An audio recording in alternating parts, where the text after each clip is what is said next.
Sakhi the house of Kanchi weaves Telangana Andhra Pradesh. నమస్తే రమ్మగారు. నమస్తే జయ. నవరాత్రుల్లో చివరి రోజుల్లోకి వచ్చేసాం. 9వ రోజులో ఉన్నాం కదండి. మరి ఈ రోజు యొక్క విశిష్టత.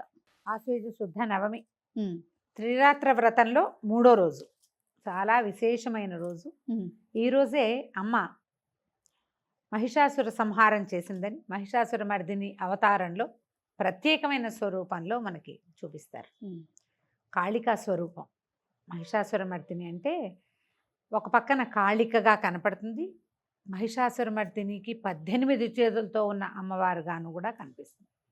మహిషాసుర మర్దిని అవతారమే ఈరోజు మనకి ఓకే. చూపిస్తారు. అమ్మవారు ఒక ప్రత్యేకమైన శక్తిగా కనపడుతుంది. మహిషుడు అనే ఒక రాక్షసుడు ఆమెని స్త్రీగా భావించాడు అమ్మని. ఉహుం, ఉమ్, మహిషుడు అంటే మహిషము అనగానే ఏమిటి? దున్నపోతు. అవును. మహిషి స్త్రీ, మహిషము అంటే దున్నపోతు. వాడు ఒక జంతువుకి జన్మించిన వాడు. అమ్మకి స్త్రీకి తేడా తెలియదు. స్త్రీలో అమ్మని చూడగలిగిన వాడికి ఏదీ లేదు. మరి వాడికి అంతా సర్వం శక్తిమయమే, సర్వం మాతృమయంగానే ఉంటుంది. మహిషాసురుడు చాలా వరగర్వంతో, విశేషించి దేవతల్ని వాళ్ళని జయించటం వల్ల లోకం అంతా తనకి పాదాక్రాంతంగా ఉండాలన్న ఒక కోరిక కలిగినవాడు. స్త్రీ వల్ల తనకి ఏ భయము లేదని నమ్మినవాడు. వీళ్ళంతా నేను స్త్రీ వల్లే జన్మించాననే ఒక ఇంగితం లేని వాళ్ళనమాట. అంతే. అదొక జాతి ఉంటుంది. దాన్నే ఆసురి గుణాలు అంటారు జయ. అసలు గుణాలు.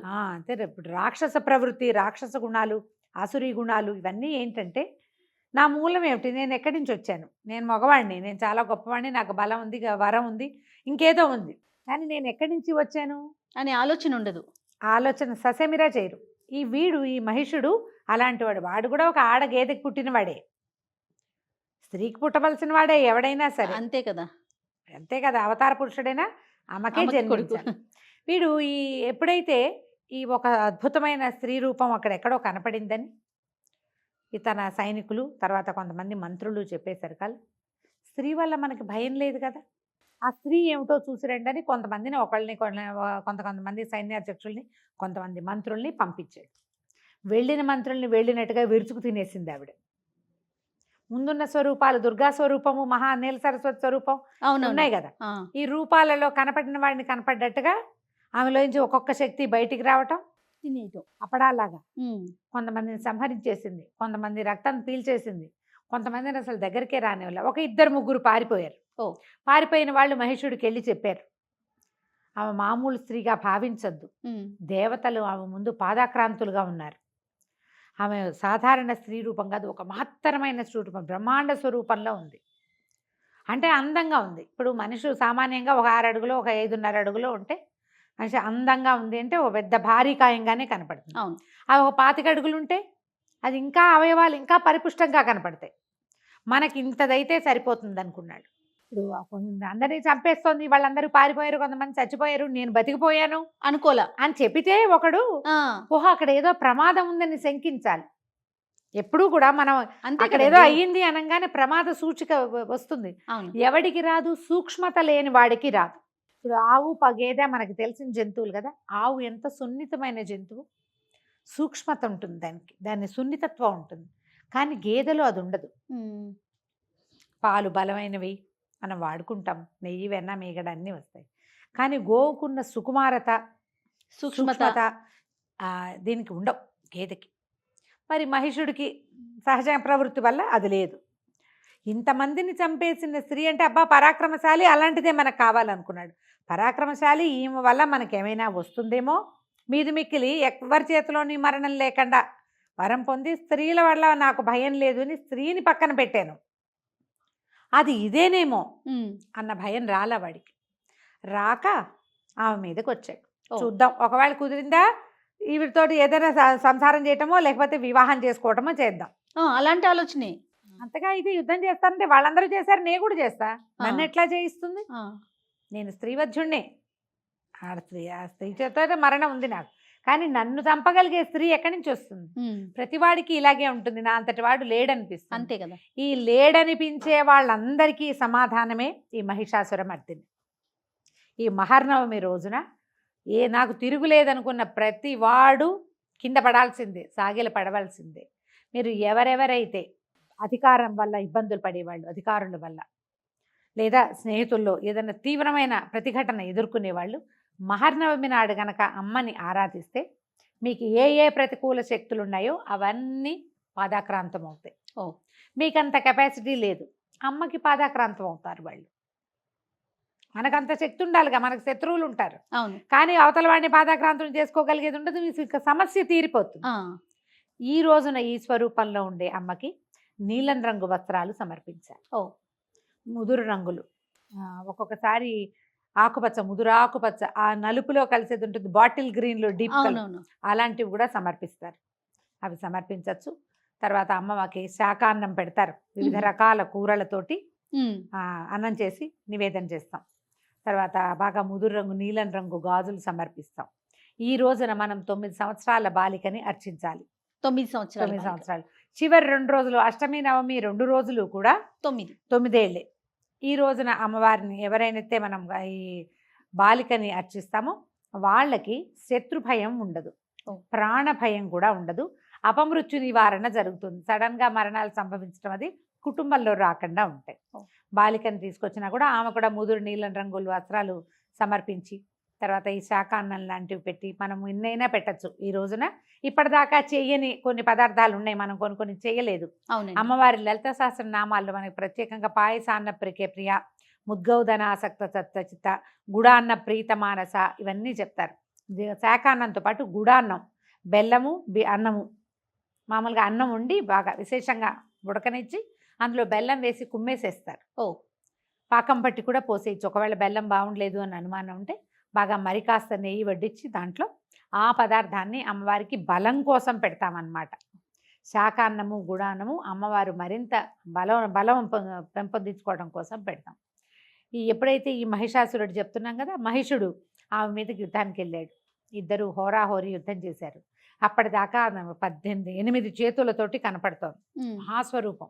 ఆమెలోంచి ఒక్కొక్క శక్తి బయటకు వస్తుంది. వీడు కూడా మహిషుడు కూడా కొంతమంది రాక్షసుల్ని తనతో పాటు తీసుకెళ్ళాడు. అందులో ఒక రక్తబీజుడు, వాడు బయటకు వస్తే ఏంటంటే వాడి ఒంటి మీద నుంచి ఒక నెత్తురు బొట్టు కింద పడిందంటే ఆ బొట్టులో నుంచి బోళ్ళంత మంది రక్తబీజులు వచ్చేస్తారు. అప్పుడు అమ్మలోంచి కాళికా స్వరూపం బయటకు వచ్చిందట, ఉగ్ర కాళి. ఆమె ఏం చేసిందంటే నాలుకని ఇట్లా పెద్ద నాలుక, స్వరూప వర్ణనే చాలా విచిత్రంగా ఉంటుంది.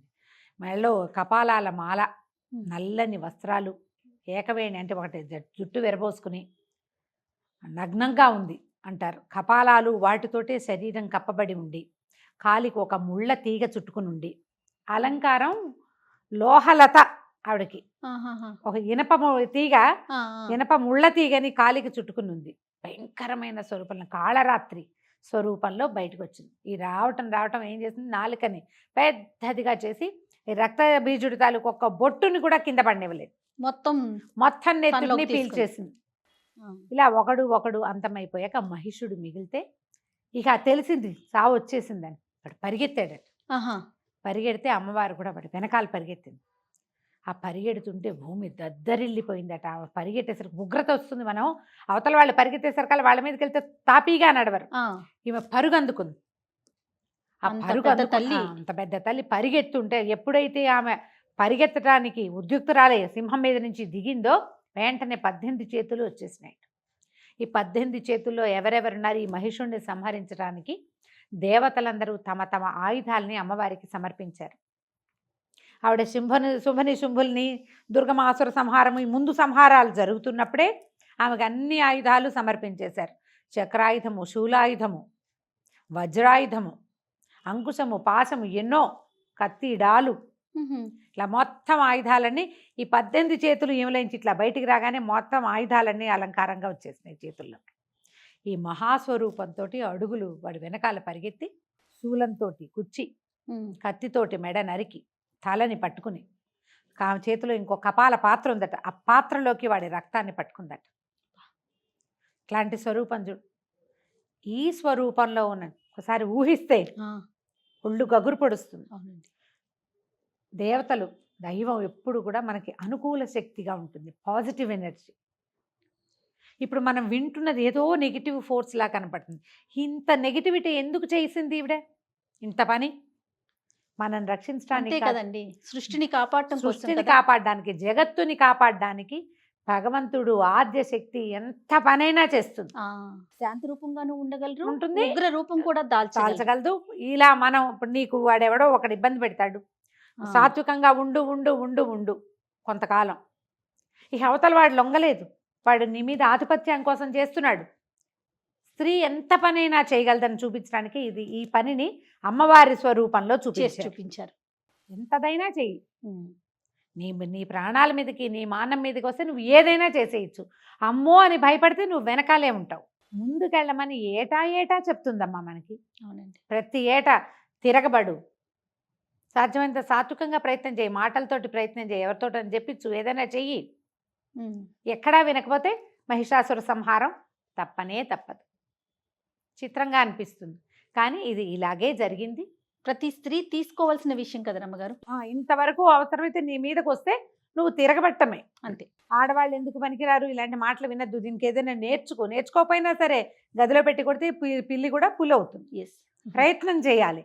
ఆ ప్రయత్నశీలుగా ఉండండి అని చెప్పటం కోసమే ఈ మహిషాసుర సంహారాన్ని మనకి ఇట్లా ప్రత్యేకంగా ప్రతి సంవత్సరము 365 రోజులు తిరగగానే వింటాం మళ్ళీ మనం. అవునండి.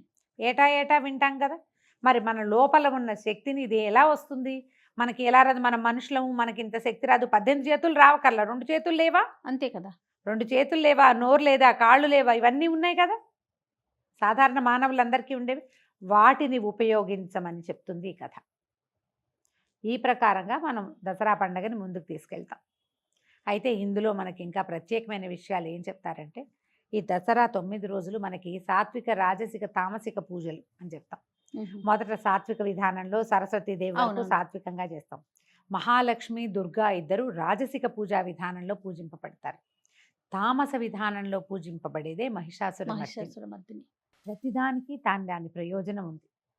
జ్ఞానము సిద్ధిస్తుంది సాత్విక పూజతోటి, సంపదలు అవి వస్తాయి ఈ మిగిలిన 2 విధానాలతో. తామసిక పూజ చేసేది ఎవరో కొద్ది మంది శాక్తేయులు మాత్రమే ఉంటారు. మనం ఈ ఒక్కరోజు చేస్తాం. ఈ ఒక్కరోజున ఏం చేస్తాం, కూష్మాండ దుర్గను, కూష్మాండాలు, గుమ్మడికాయలు సమర్పిస్తాము అమ్మవారికి.